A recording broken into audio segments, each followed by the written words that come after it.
Panyam MLA Katasani Rambhupal Reddy గారు కర్నూలు నగరంలోని 36వ వార్డులో ఇంటింటి ప్రచారం చేస్తున్నారు. మరి ఈ సందర్భంగా ప్రజల్లో ఈ ప్రచారంలో స్పందన ఎలా ఉంది, అలాగే ఈ వార్డులో ఎటువంటి అభివృద్ధి పనులు చేపట్టడం జరిగింది, ఇంకా ఇవే కాక ఎటువంటి సమస్యలు ఆయన దృష్టికి వచ్చాయో ఆయన ద్వారా తెలుసుకుందాం. సార్ చెప్పండి సార్, ఈరోజు మీరు 36 వార్డుల ప్రచారం చేస్తున్నారు కదా, మరి ప్రచారంలో ప్రజల నుండి మీరు ఎటువంటి స్పందన చూస్తున్నారు? మా కార్పొరేటర్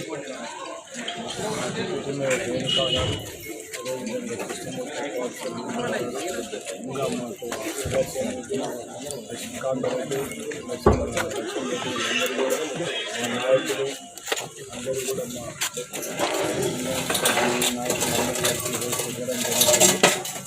మేము వచ్చిన తర్వాత దగ్గర 4 కోట్లతో ఈ కాలనీలో 36 వార్డులో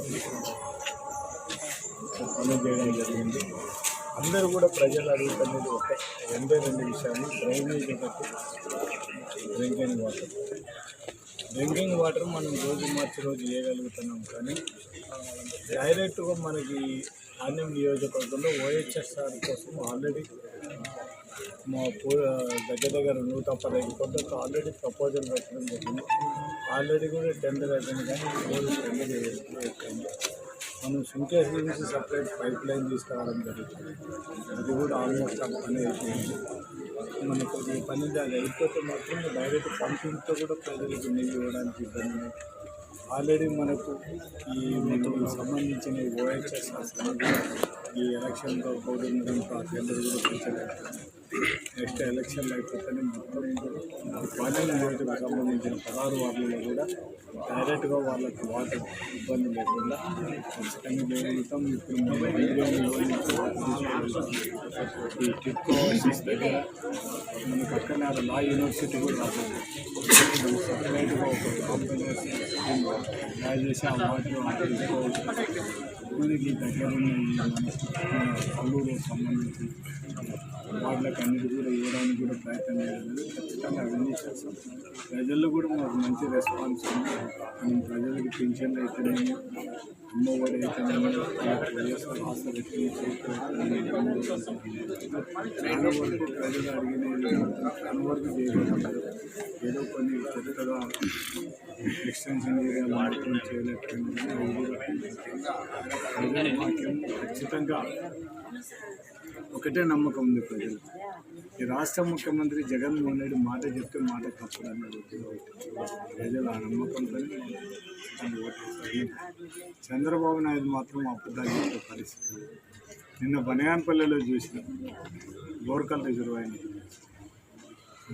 నా పుణ్యమే నేను ఇచ్చిన నీళ్ళతోనే, కానీ మాట్లాడడానికి కూడా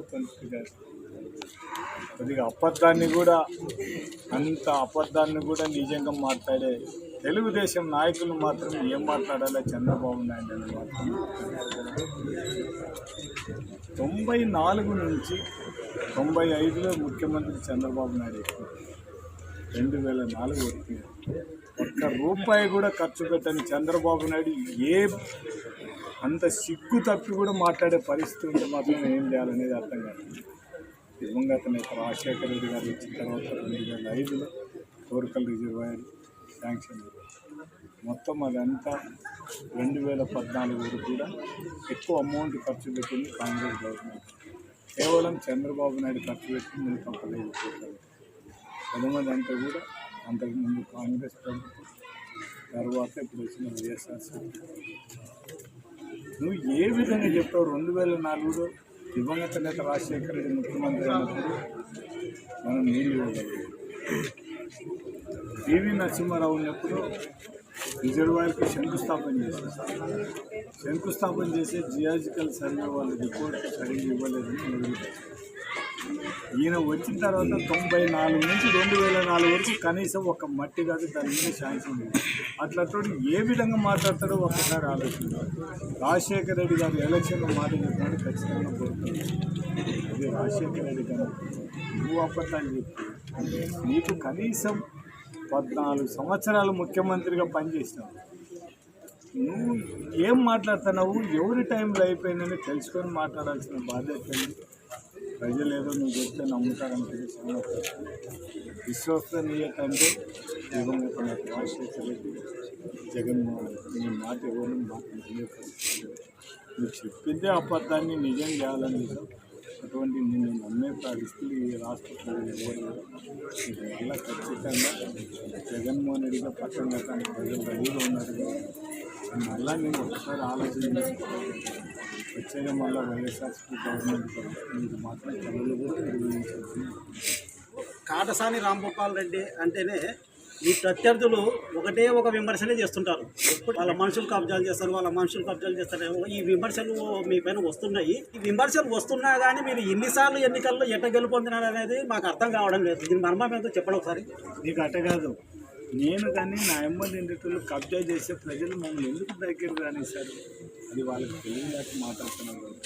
ఇప్పుడు ఏ ప్రజలు కూడా వాళ్ళ ఆస్తి పోగొట్టుకోవడం రెడీగా ఉండదు. అది వాళ్ళు తెలుసుకోవాలి. మనం పొరపాటున మన ఊళ్ళో ఆస్తి కాస్త వాళ్ళకి ఏమైనా అన్యాయం చేయకపోతే ఖచ్చితంగా నిలదీసి అడుగుతారు. మనకు అవసరం లేదు వాళ్ళు ఒకరి భూములు ఒకరి కబ్జా చేయాల్సిన అవసరము లేదు. ఎవరైనా బాధితులు ఉంటే మనం చూసుకోండి. ఈ ప్రశ్న ఎందుకంటే చాలా సంవత్సరాలు ఎలా ఎన్నికలో గెలుపొందుతున్నాం నేను ఒకటి చెప్తానండి. ఇప్పుడు ప్రజలందరూ మన అందరూ మనం కబ్జాలు చేసి దౌర్జన్యం చేసి కాబట్టి ప్రజలు మనం అందరూ అందరూ కూడా ఎక్కడ కూడా మనం ఇన్వాల్వ్. మన ఎవరొకళ్ళు జేసీబీ చెప్పని పెడతాను. ఎవరిదైనా చెప్పమని నేను రామస్థాన్ని చెప్పమని అంటే ఇప్పుడు డబ్బులు పర్సంటేజీలు తీసుకునేది వాళ్ళు, మళ్ళీ మాట్లాడేది రాంభూపాల్ రెడ్డి. ఏం చేస్తాను చెప్పండి. చేసి మీ గెలుపుకి ప్రధాన కారణము మీ అభివృద్ధి అంటారు. అభివృద్ధి అన్నిటికంటే ముఖ్యంగా ఈ రాష్ట్ర ముఖ్యమంత్రి జగన్మోహన్ రెడ్డి సంక్షేమ పథకాలు మనకి పాణ్యం నియోజకవర్గంలో బలమైన క్యాడర్ ఉంది, నాయకులు కార్యకర్తలు. అది దేవుడు నాకు ఇచ్చిన కూడా. అందుకే ఎందుకు మా నాయకులు కార్యకర్తలకు అందరూ కూడా కృతజ్ఞత చెప్పారు. వాళ్ళు ఇప్పటికి కూడా ఎప్పుడైతే నేను 2009 నుంచి ఈ నియోజకవర్గానికి వచ్చినప్పుడు డీలింగ్ చేసింది, ఆ రోజు నుంచి ఒక 2-3 తప్ప ఒక 4-5 తప్ప మొత్తం నాయకులందరూ కూడా నా ఎమ్మడే ఉన్నారు. ఇంతవరకు నన్ను వదిలిపెట్టిపోయిన నాయకులు కానీ కార్యకర్తలు ధైర్యం మా నాయకులు కార్యకర్తలు రాష్ట్ర ముఖ్యమంత్రి కాటసాని అంటేనే కార్యకర్తలకు అండగా ఉండే నాయకుడు అంటారు. కార్యకర్తలకు మాత్రమే అండగా ఉండే నాయకుడు, లేకుంటే ప్రజలకు కానీ అండగా ఉండే నాయకుడు కాటసాని రాంభూపాల్ రెడ్డి. ఇప్పుడు మన ఇండియన్ల దగ్గరికి వస్తే ప్రజలు ఏం చెప్తున్నారు నువ్వే చూపిస్తున్నావు కదా. రాంభూపాల్ రెడ్డి ప్రజలకు అండగా ఉన్నాడు కాబట్టి ప్రజలు బయటకు వచ్చి ఓటేస్తామని చెప్తున్నారు. ప్రజలకు అండగా లేకపోతే ప్రజలు బయటకు వచ్చేందుకు ఓటేస్తామని విన్నారుగా కాటసాని రాంభూపాల్ రెడ్డి గారు చెప్పినది. ఇంటింటి ప్రచారంలో ప్రజలు ఆయన ప్రచారానికి అడుగడుగున జేజేలు పలుకుతున్నారని చెప్పి చెప్తున్నారు. ఈసారి ఎన్నికల్లో కూడా ఆయన విజయం తథ్యమని చెప్పి ఆయన మనకు ఇప్పుడు మన ముందు వెలిపుచ్చారు.